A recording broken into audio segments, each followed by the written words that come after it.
Hello everyone, নমস্কাৰ। মই ইউনাই মোৰ ইউটিউব চেনেল ইউনাছ এবৰ্ডৰ আন এটি নতুন ভিডিঅ'লৈ আপোনালোক সকলোকে স্বাগতম জনাইছোঁ। আজি মই আপোনালোকলৈ এটি আচাৰৰ ৰেচিপি লৈ আহিছোঁ। মই তেল নিদিয়াকৈ বগৰীৰ এটা মিঠা আচাৰ আপোনালোকক বনাই দেখুৱাম। আৰু মোৰ আটাইতকৈ প্ৰিয় হয় এই আচাৰবিধ আৰু আপোনালোকেও নিশ্চয় ভাল পাব। আৰু যদি ভাল পায় তেনেহ'লে মোক কমেণ্ট কৰিবলৈ নাপাহৰিব আৰু ভিডিঅ'টি লাইক, শ্বেয়াৰ এণ্ড ছাবস্ক্ৰাইব কৰি দিব। তেন্তে বলক ৰেচিপিটো আৰম্ভ কৰোঁ। আচাৰৰ কাৰণে মই বগৰী ইয়াত প্ৰায় আধা কেজিমান আছে। আধা কেজি বগৰী মই ভালদৰে ধুই ৰ'দত শুকুৱাই লৈছোঁ। ভালদৰে শুকুৱাই ল'ব। তাৰপিছতে মই আচাৰত দিবৰ কাৰণে লৈছোঁ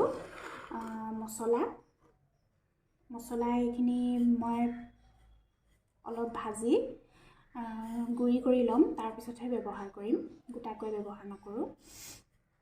শুকান জলকীয়া দুটামান লৈছোঁ আৰু মই যিহেতু আজি মিঠা আচাৰ বনাম, বগৰীৰ জ্বলা মিঠা আচাৰ, সেইকাৰণে মই গুড় বেছিকৈ লোৱা নাই, অকণমান গুড় চকলিয়াই লৈছোঁ। এতিয়া তেন্তে আহকচোন, মই প্ৰথমতে মছলাখিনি ভাজি লওঁ আৰু গুড়ি কৰি লওঁ। তাৰপিছত আপোনালোকক প্ৰতিটো ষ্টেপ মই দেখুৱাই গৈ আছোঁ আৰু আপোনালোকেও ভিডিঅ'টি শেষলৈকে চাই থাকিব বুলি আশা কৰিলোঁ। শুকুৱাই লোৱা বগৰীকেইটা মই অকণমান ফালি দিম, যাতে ইয়াত মছলাটো ভালদৰে সোমাই যায় আৰু মছলাটো ইয়াত ভালদৰে যেতিয়া সোমাই যাব তেতিয়া খাবলৈ বেছি টেষ্টি হয়। সেইকাৰণে মই বগৰীকেইটা অলপ এইদৰে এনেকৈ কৰি ফালি দিছোঁ। গতিকে মই এইখিনি ফালি লওঁ, তাৰপিছত আপোনালোকক বাকীকেইটা ষ্টেপ দেখুৱাই গৈ আছোঁ।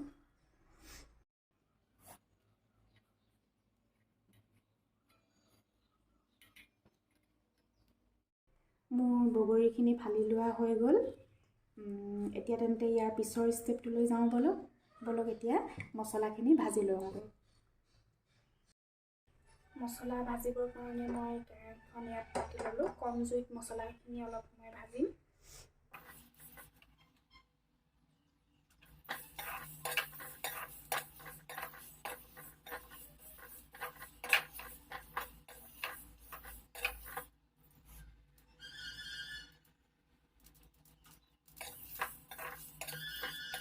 মছলাখিনি ভজা হৈ গ'ল। এতিয়া এইখিনি ঠাণ্ডা হ'বলৈ এনেদৰে প্লেট এখনত উলিয়াই অলপ ঠাণ্ডা হ'বলৈ দিম।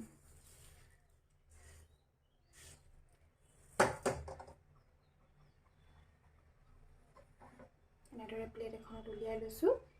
এইখিনি অলপ ঠাণ্ডা হোৱাৰ পিছত মিক্সিত এইখিনি গুড়ি কৰি লওঁ।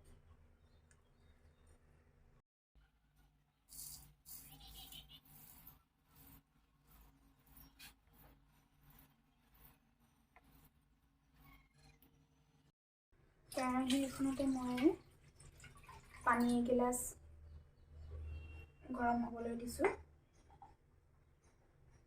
পানীখিনি অকণমান গৰম হওঁতে মই ইয়াত চকলিয়াই থোৱা গুড়খিনি দি দিম।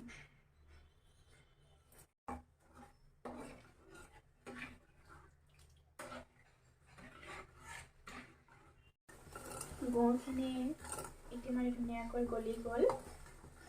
এতিয়া মই গেছটো অফ কৰি দিম আৰু এইখিনি ঠাণ্ডা হ'বলৈ দিম।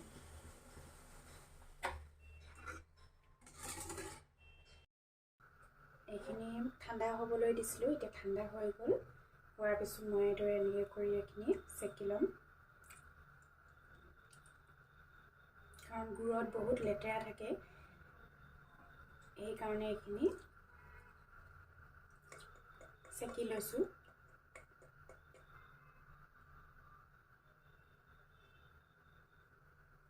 এতিয়া আকৌ কেৰাহীটো পাতি লৈছোঁ। ইয়াত চেকি লোৱা মই গুড়খিনি আকৌ দি দিম।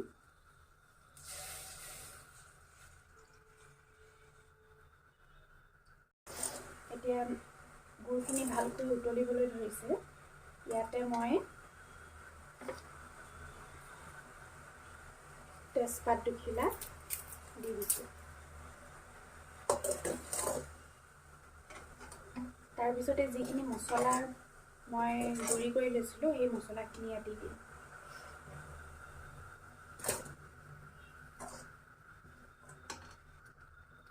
সোৱাদ অনুসৰি অকণমান নিমখ দি দিছোঁ।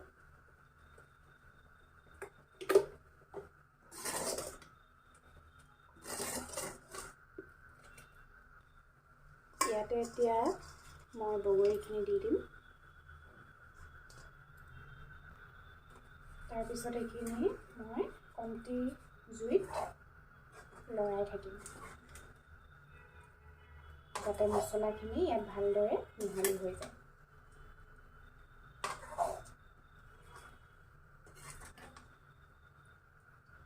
মই ইয়াত কোনো ধৰণৰ তেল ব্যৱহাৰ কৰা নাই। তেল ব্যৱহাৰ নকৰাকৈ এই আচাৰখিনি বনাইছোঁ।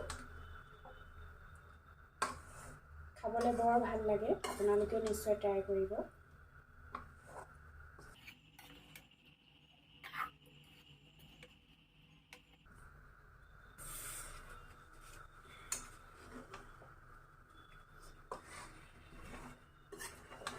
এইদৰে ভালদৰে মিক্স কৰি দিব।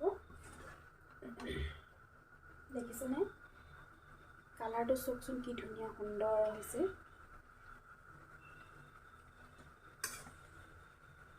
খাবলৈও বৰ সোৱাদ হয়।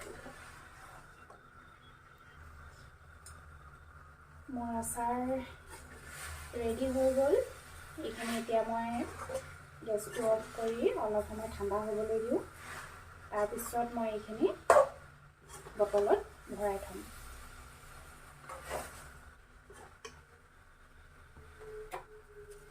এইখিনি অকণমান সময় ঠাণ্ডা হ'বলৈ দিওঁ। তাৰপিছত মই এইখিনি বটলত ভৰাই ৰ'দত দি খাই থাকিব পাৰিম। আপোনালোকেও এই ৰেচিপিটো সময় সুবিধা মিলিলে ট্ৰাই কৰিব, নিশ্চয় ভাল পাব।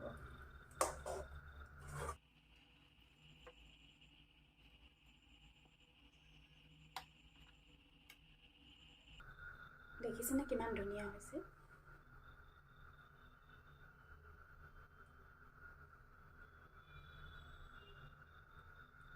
এইদৰে আপোনালোকে এই বগৰীৰ টেঙা মিঠা ৰেচিপিটো বনাই বহুদিনলৈ খাই থাকিব পাৰিব। গতিকে আজি তেল নিদিয়াকৈ বনোৱা আচাৰৰ ৰেচিপিটো আপোনালোকে কেনেকুৱা পালে মোক কমেণ্ট কৰি কমেণ্ট বক্সত জনাবচোন। আৰু যদি ভাল পালে তেন্তে প্লিজ লাইক আৰু শ্বেয়াৰ কৰিবলৈ নাপাহৰিব। তেন্তে আজিলৈ আহিছোঁ। Bye bye.